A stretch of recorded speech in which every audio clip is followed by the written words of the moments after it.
আচ্ছা। তো আমি আসলে এখানে যারা আমাদের এখানে স্টুডেন্টরা আছে, যারা আমাদের এখানে কোর্স করেছে বিগত 3 বছর ধরে, যারা এখানে কোর্স করেছে, তারা দেখা যাচ্ছে যে এসকিউএল এ জিনিসগুলো শিখে, এই টপিক গুলো বা এই টুলস গুলো শেখার পরে তাদের বেশ বেনিফিট হয়েছে। এবং তারা আমাদের সাথে মাঝে মধ্যে বলে, আমাকে পার্সোনালি বলে যে ভাই আপনার এই কোর্সটা দেখা যাচ্ছে যে আমি এটা করার পরে আমার হচ্ছে আমি জবে দেখা যাচ্ছে আমি এসকিউএল এর কাজটা জানতাম না, এটা হয়তো অন্য কাউকে দিয়ে করানো হতো, এখন আমি কাজটা জানার কারণে দেখা যাচ্ছে যে আমার একটা ডিমান্ড বেড়েছে বা আমি এখন এই কাজটা করতে পারি। দেখা যাচ্ছে আমার বস, আমার সুপারভাইজার, তারা প্রায় খুশি যে না আপনি তো এই কাজটা করতে পারতেছেন নিজেই। তো এই ক্ষেত্রে হয় কি যে আপনার ক্যারিয়ার গ্রোথটা খুব ভালো হয়। ডেফিনেটলি ক্যারিয়ার গ্রোথের জন্য আমরা অনেক সময় দেখা যায় বিভিন্ন টুলস এর কথা বলি, বিভিন্ন ধরনের স্কিলের কথা বলি, কিন্তু আমরা অনেকেই এই বিষয়টা জানি না যে অ্যাকচুয়ালি কোন কোন স্কিল গুলো আমার কাজে লাগে।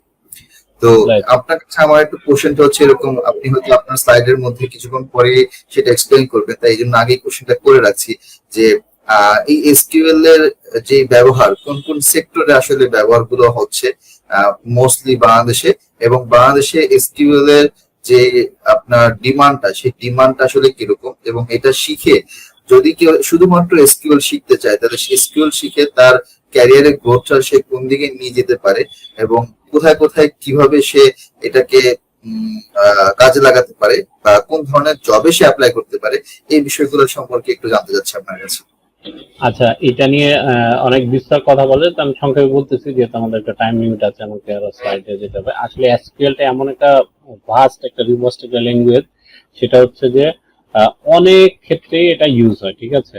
একজন যেমন যেটা বললাম যে একজন প্রোগ্রামারের তো অবশ্যই এসকিউএল জানতে হবে, কারণ সে যখন ডাটাবেস সাথে ডাটা মানে তার স্ক্রিনে নিয়ে আসবে বা তার অ্যাপ্লিকেশনে দেখাতে যাবে বা আপডেট করে মডিফাই করবে, এসকিউএল ছাড়া কোনো ওয়ে নেই।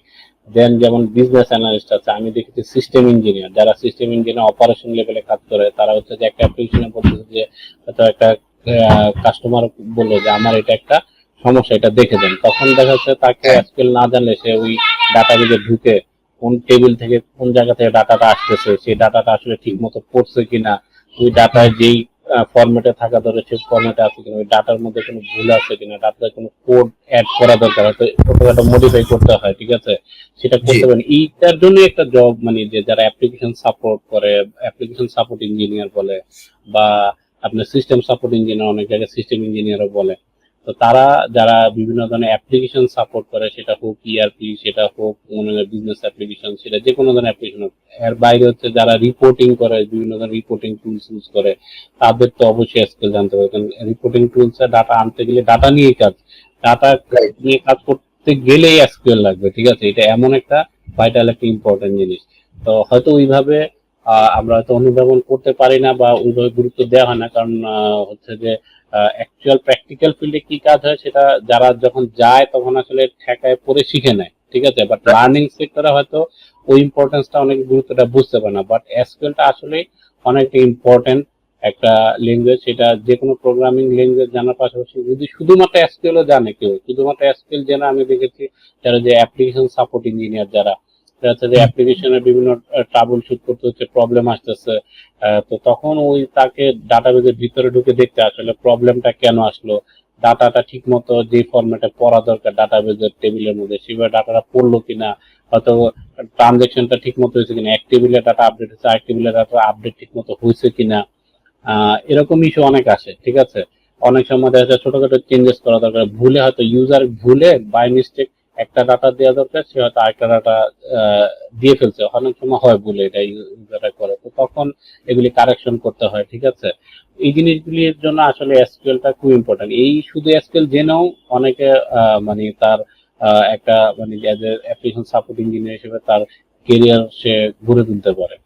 আর এর বাইরে হচ্ছে যারা মানে ফার্দার যারা আপনার সিস্টেম ডিজাইন নিয়ে কাজ করে, যারা সিস্টেম ডিজাইন নিয়ে কাজ করে, যারা আর্কিটেক্ট হিসেবে কাজ করে একটা সিস্টেমের, তাদেরকে আসলে কিন্তু ডাটাবেজের স্ট্রাকচার পুরোটা জানতে হবে। ডাটাবেজ স্ট্রাকচার জানতে হলে, ডাটাবেজ তৈরি করতে হলে এসকিউএল জানতে হবে, কারণ এসকিউএল ইউজ করে আসলে ডাটাবেজ বিভিন্ন টেবিল তৈরি করা, বিভিন্ন অবজেক্ট তৈরি করা, ইন্ডেক্সিং তৈরি করে এগুলি করতে হবে। দেন তাকে জানতে হবে যে আসলে এই ডাটাগুলি আমি অ্যাপ্লিকেশনের সাথে কিভাবে কমিউনিকেট করবো, কয়টা টেবিল থেকে ডাটাগুলি, বিভিন্ন টেবিল থেকে ডাটাগুলি আমি নিয়ে আসবো, তখন জয়েনিং করতে হয়, এই জয়েনিংটা এসকিউএল এর মাধ্যমে করতে হয়। ডাটাগুলি কোন কোন টেবিলে রাখবে, তারপরে আপডেট করতে হইলে, কোনো চেঞ্জেস করতে হইলে, সেই ক্ষেত্রেও এসকিউএল আসলে দরকার হচ্ছে। আমরা যদি একটু ডিপলি চিন্তা করি, দেখা যাচ্ছে যে আপনার একদম বিগিনার লেভেল থেকে শুরু করে, যে সিম্পল অ্যাপ্লিকেশন সাপোর্ট ইঞ্জিনিয়ার থেকে শুরু করে প্রোগ্রামার, তারপরে অ্যাপ্লিকেশন ডেভেলপার, তারপরে সিস্টেম আর্কিটেক্ট, মানে একটা যে ওভারঅল অ্যাপ্লিকেশন আর্কিটেক্ট বা সিস্টেম আর্কিটেক্ট,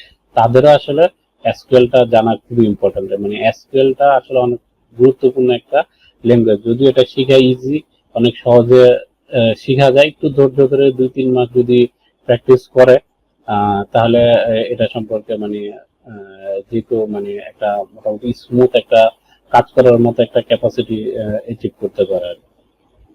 জি, আচ্ছা, তো ঠিক আছে, আমরা তাহলে সামনে একটু আগাই, আর কি কি আমরা জিনিসগুলো দেখি। আরো অনেকেই আমাদের এখানে জয়েন করেছে, এবং যদি কারো কোনো কোশ্চেন থাকে এসকিউএল সম্পর্কিত, বা যারা অলরেডি এখন এসকিউএল এ কাজ করছেন, যদি আপনাদের কাছে মনে হয় যে এসকিউএল এ কাজ করতে গিয়ে কোনো প্রবলেম ফেস করছেন, তাহলে সেক্ষেত্রে আপনারা ফিল ফ্রি টু কমেন্ট আস, এখানে আপনারা কমেন্টে লিখে দেন, তাহলে আশা করি যে আমরা লাইভে আপনাদেরকে সেইটার সলিউশন চেষ্টা করবো, সেই সলিউশনটা দেওয়ার। আচ্ছা, নয়ন ভাই, আপনি তাহলে প্লিজ কন্টিনিউ করেন, বাকি গুলো আমরা একটু দেখি। আচ্ছা, আমাদের আজকে যেটা হচ্ছে যে ইম্পর্টেন্স অফ লার্নিং এসকিউএল, এটা আমরা এসকিউএল শেখাটা কেন দরকার সেটা নিয়ে আমরা আলোচনা করব। এটা খুব বেসিক লেভেলে আলোচনাটা হবে। তো এখানে যখন এসকিউএল নিয়ে আলোচনা করব, তো এর প্রিভিয়াস কিছু ব্যাকগ্রাউন্ড জিনিস আমাদের আজকে এখানে জানতে হবে। তো যারা জানে, যারা কিছু নলেজ আছে, তাদের জন্য তো এটা মানে ইজি মনে হবে, বা তারা হয়তো অলরেডি জানে। আর যারা ফার্স্ট টাইম যে আসলে এসকিউএলটা কি, ডাটাবেস কি, মানে অ্যাজ স্টুডেন্ট হিসেবে জয়েন করছে বা জানতে যাচ্ছে, তাদের জন্য আমি একদম একদম বিগিনিং থেকে শুরু করলাম যে আসলে একটা ডাটাবেস কি। ফার্স্টে হচ্ছে যে আসলে যখন বল যে ডাটাবেস, আসলে ডাটাবেস কি বা ডাটাবেসটা কেন দরকার, ডাটাবেস কেন ইউজ করা হয়। ডাটাবেসটা হচ্ছে কিছুই না, এটা হচ্ছে একটা ডাটা স্টোরেজ বা ডাটা রিপোজিটরি আমরা বলতে পারি। তা আগে একটা সময় ছিল যখন মানুষ নোটপ্যাডের মধ্যে মানে ডাটা লিখে রাখতো, তখন সি বা C++ ইউজ করে নোটপ্যাড থেকে ডাটা রিড করা হতো, রাইট করা হতো। তো তখন দেখা গেল কিছু সমস্যা অ্যারাইজ হয়েছে, যে আসলে ডাটা নোটপ্যাডে লিখে হতো, তখন ডাটাকে সার্চ করতে সময় লাগতো, প্রপার ডাটা এক জায়গায় আপডেট করলে আরেক জায়গায় ঠিকমতো আপডেট হচ্ছে কিনা বোঝা যেত না। তো কানেক্টিভিটির জন্য অনেক সময় সমস্যা হতো। এই ধরনের বেশ অনেক কিছু কমপ্লেক্সিটি অ্যারাইজ হয়েছে। আবার বিভিন্ন জন জয়নিং করাতে অনেক কমপ্লেক্সিটি ছিল। এর জন্য আসলে তখন থেকে চিন্তা করা যে আসলে একটা ডাটাবেসকে কিভাবে অর্গানাইজ করে একটা অর্গানাইজ হতে আমি ডাটা রাখতে পারবো, তাহলে আমার এই ডাটাটা আমি যাতে অ্যাপ্লিকেশনে চাইলেই যে কোনো সময় স্মুথলি আমি ডাটা নিয়ে আসতে পারি, যে কোনো জায়গায় কোনো একটা জায়গায় যদি মডিফাই করি, মানে সব জায়গায় প্রপারলি মডিফাইড হয়, সেই জিনিসগুলি যাতে মেনটেন করা যায়। তখন আসলে এই রিলেশনাল ডাটাবেসের কনসেপ্ট।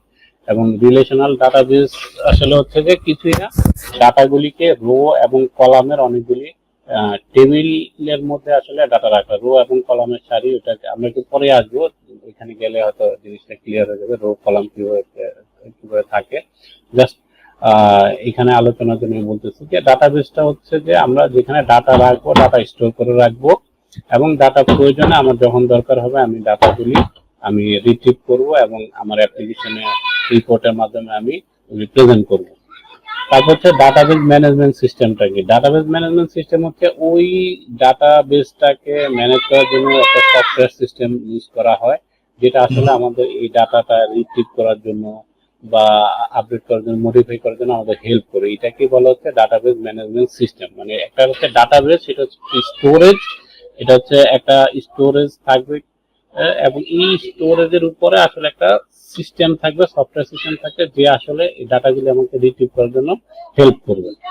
তো একটা ডিবিএমএস এর মধ্যে এটাকে এই যে ডাটাবেস ম্যানেজমেন্ট সিস্টেম বলে। ডাটাবেস ম্যানেজমেন্ট সিস্টেম আমার কি কি কাজে লাগে, যে ডাটা রিট্রিভ করার জন্য, পাশে যে আমরা এখানে দেখি যে ডাটা রিট্রিভ করার জন্য, রিট্রিভ মানে হচ্ছে ডাটা ডাটাবেস থেকে নিয়ে আসার জন্য, ডাটা রিডান্ডেন্সি দেখার জন্য, তারপরে ডাটা ইন্টিগ্রিটি চেক করার জন্য, যে ডাটা আমি যখন একটা টেবিলে ডাটা আপডেট করি তখন অন্য টেবিলে ডাটা ঠিকমতো আপডেট হচ্ছে কিনা, ডাটা সিকিউরিটি প্রোভাইড করে। যেমন হচ্ছে যে আমি ফর এক্সাম্পল আমি ডাটা স্টোর করে রাখলাম, কিন্তু এই ডাটাটা নির্দিষ্ট কিছু মানুষ দেখতে পাবে, নির্দিষ্ট রোলের যাদের জব রোল আছে তারা হয়তো এই ডাটা দেখবে, অন্য কেউ হয়তো দেখতে পারবে না। যেমন অনেক জায়গায় এমপ্লয়ীদের স্যালারি থাকে, স্যালারি ইনফরমেশন থাকে, স্যালারি ইনফরমেশনটা শুধুমাত্র হয়তো ম্যানেজমেন্ট লেভেলে বা এইচআর সিস্টেমে বা অ্যাকাউন্ট সিস্টেম থেকে দেখতে পাবে, কিন্তু একজন এমপ্লয়ের স্যালারি আরেকজন কিন্তু দেখতে পারবে না। ঠিক আছে, রাইট। এই সিকিউরিটিটা মেনটেন করা হয় এই ডাটা সিকিউরিটি, এটা ডিবিএমএস সিস্টেম প্রোভাইড, এই যে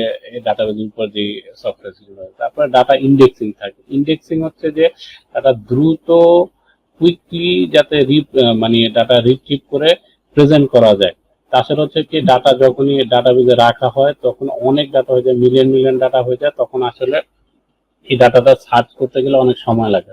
এই জিনিসটাকে ইজি করার জন্য আমরা যেমন কোনো একটা বইয়ের ক্ষেত্রে আমাদের যে একটা প্রথমে একটা সূচি থাকে না, একটা ফার্স্ট পেজে অল্প কয়েক 2-3 পাতার Right. মধ্যে আমরা কোন জি। চ্যাপ্টারটায় যাব, কোথায় গেলে আমি মানে একটা চ্যাপ্টার পাবো বা একটা টপিক পাবো, ওই জিনিসটাই এখানে এই ইন্ডেক্সিং এর মাধ্যমে করা হয়। যে কোন একটা এমপ্লয়ি ইনফরমেশন থাকলে ওই এমপ্লয়ের কোডের জন্য হয়তো একটা ইন্ডেক্স তৈরি করা হয়।